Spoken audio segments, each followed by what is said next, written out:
Hey everybody, Justin here. So, I just got out of seeing Deadpool and Wolverine actually for the third time. I know I said I was only going to go see it on Friday night, but I had such a good time and I just wanted to go see it again.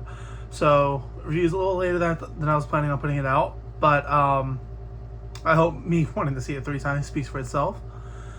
So, without further ado, let's get into the review.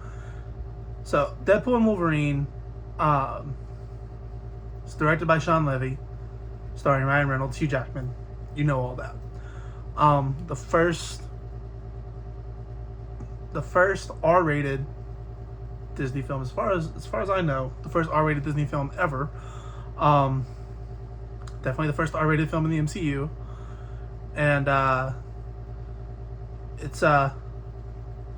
it's canon to both the Fox universe and the MCU. So fits nicely within the multiverse. So if you're catching up, all the Fox X-Men movies are on the table, the bad ones and the great ones. And there are some lows and high highs. So, but Deadpool and Wolverine is it's definitely one of the highs. And it's the kind of movie, it's really special. It celebrates all of it, not just the X-Men. It's a movie that celebrates the legacy of Fox and Marvel, period. So you have and I don't want to get into spoiler territory, but it's a goodbye to the Fox era of Marvel movies, which without those we probably would not have the MCU today, especially the X-Men. So let's get into my thoughts on the film itself. So starting with Deadpool's arc, I think it was really well done. Deadpool's kind of in a midlife crisis. He's kind of, him and Vanessa are broken up. And Deadpool's just selling used cars. It kind of goes into, he just feels like meaningless, purposeless. Just the guy that makes the funny joke, and that's all he thinks he is. And it explores that. I think the movie does a very good job of exploring that. And I think it gives a satisfying arc to that storyline, while still letting Deadpool be Deadpool, tell filthy jokes, swear a lot, kill in brutal and hilarious ways, plenty of gore, if you love the first 2 Deadpool movies, you're getting more of that. And the Deadpool franchise as a whole has done a good job of mixing sincerity with comedy. And I think Deadpool and Wolverine, in my personal opinion, I think it does the best at that. More so with Wolverine, and I'll get into that later, than it does with Deadpool. But Deadpool still has his moments. And Ryan Reynolds is as good as ever. I mean, he was born for the role of Deadpool. So I feel like I'm not breaking any new ground in saying that, but it needs to be acknowledged. So yeah, I think Deadpool's arc was very well written, very well realized, and so if you're just here for a Deadpool movie, I think you're going to get a good storyline there. On the other side, we have Hugh Jackman returning as Wolverine. And this had a lot of people very nervous. It had me nervous. I love Hugh Jackman's portrayal of Wolverine. I know he's not exactly comic accurate. He's a little too tall. But he, he was my Wolverine as a kid growing up. And, he had the perfect send-off in Logan. I think everybody agrees on that. So, 2 years ago, when Ryan Reynolds puts out a little teaser announcing that Hugh Jackman is returning as Wolverine, I felt a mix of like, oh, it's finally happening. We're finally getting Deadpool and Wolverine together. Hugh Jackman, Ryan Reynolds. I know we got them together in X-Men Origins Wolverine, but that wasn't exactly the best version of Deadpool. So we're finally getting them together as they should be on the screen. But there was also that, well, how do they do this without cheapening Logan? As that's a very fine line to walk, and I think they walked it very well, personally. So Wolverine in Deadpool and Wolverine is not the same Logan that we know from the X-Men franchise in the Fox days. This is a Wolverine from a different universe. This is dealing with the multiverse. Wolverine from a different universe. It's a variant that is very much a disappointment. Very much, in some ways, almost a villain to this universe. Everybody knows him and everybody hates him, and he hates himself. And so there's a lot of room for this Wolverine to grow and so it puts him in a good place to have a great arc in this film. And I think his arc was very well done. But it also gives you probably your most, I wouldn't say most serious, but probably your most irritated version of Wolverine. Logan is maybe tied with Logan in terms of how just sick of everything he is. So when Deadpool shows up being Deadpool, you get a lot of it works so well with Wolverine being the straight man and being just so sick of Deadpool's shtick. So with that said, Wolverine has his own arc of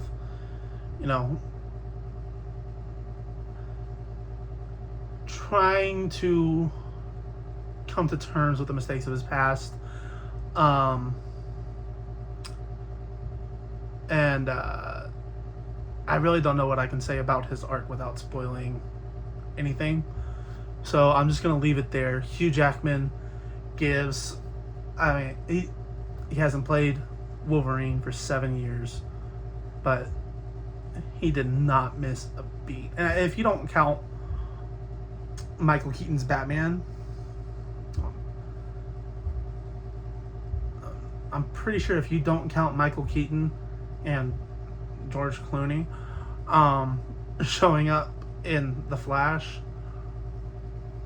which personally I don't, because The Flash was just an awful movie, and I don't really feel like they were playing the same characters there.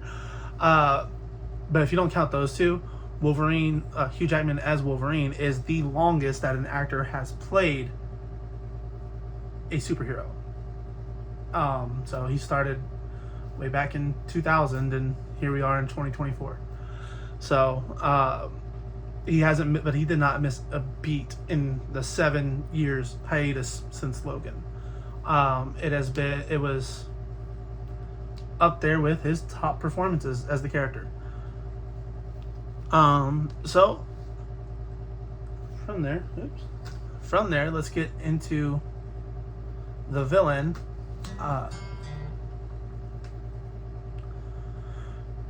from there, let's get into the villain, Cassandra Nova.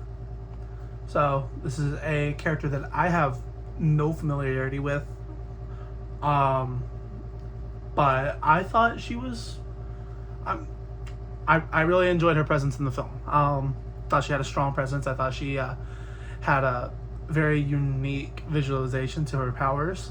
Very cool and creepy, and it was fun. And I thought her childlike attitude, in a ways, was very amusing and even sinister at times. But I thought Emma Corrin gave a great performance. I've heard some chatter that some people think like her turn towards the end of the movie doesn't exactly make sense, and I don't want to spoil anything, but I don't really agree with that. I think I can follow along with where she goes and how she ends up where she does. But she was a strong threat, with a fun energy to her. So I thought she did a great job. So that said, let's get into the story itself. And again, I'm going to try not to spoil anything. I will be making a spoiler review later on, but that is not what this is.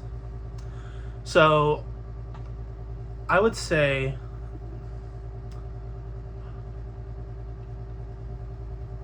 this is probably my favorite of the Deadpool franchise. Might be a hot take, but the plot is, if you can poke a lot of holes in it wherever you want, you can nitpick as much as you want.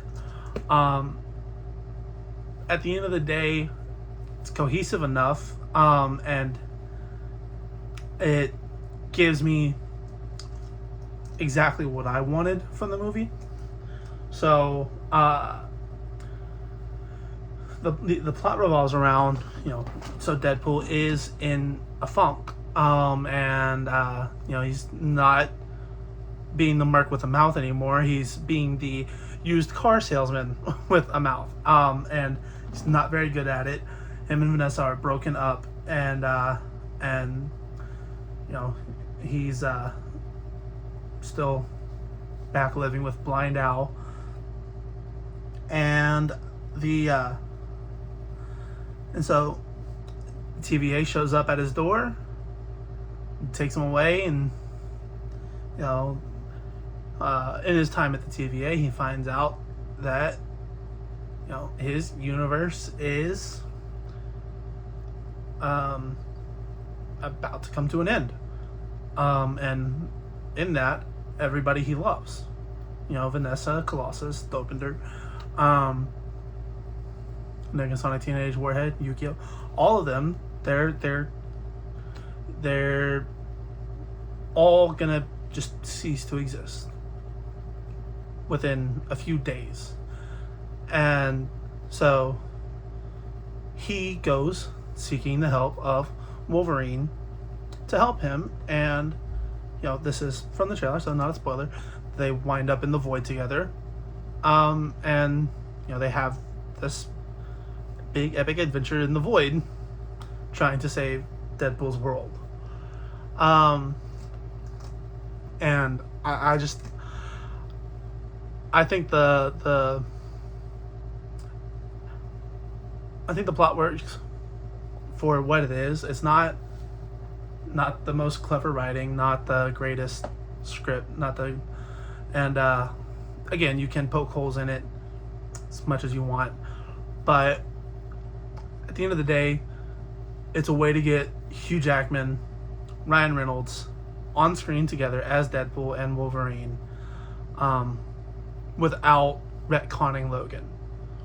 So, it's giving the fans what they want while respecting what the fans already revere, and I really appreciate that. And I still had fun with the plot.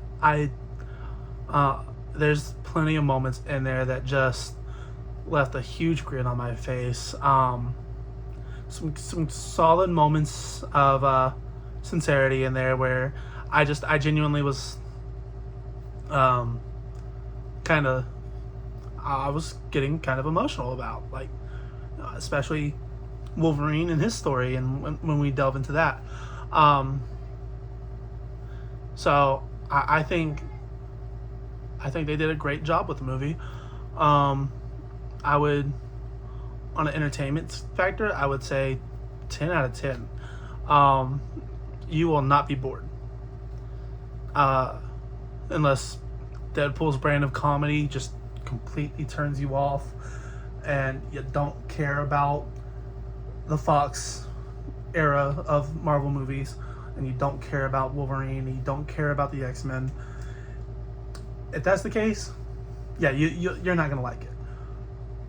But if you care about any of that, on the entertainment factor, you are not gonna be disappointed. Plot, I would give it 7 out of 10. It's, it's cohesive, it's engaging, it's compelling.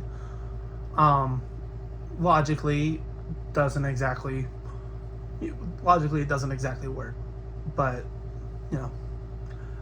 it still delivers, in my opinion. It delivers what I was hoping for as a fan, and I think what a lot of other fans were hoping for. So at the end of the day, that's all I really can ask for. So definitely, if you can, definitely go see Deadpool and Wolverine in the theater on the biggest screen you can find. It's so much fun. Actually, my third showing that I went to this morning was in 4DX, and it was a lot. It was a lot of fun. Every time Deadpool slices someone open and you get gore splattering across the screen, they're spraying water at you, so you feel like you're getting hit with the gore. And it's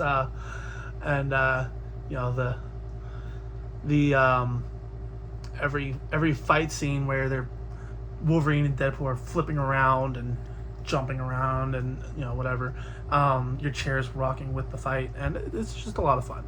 So definitely go see it. And if you made it all the way to the end of this video, I'd appreciate it if you like, subscribe, leave a comment.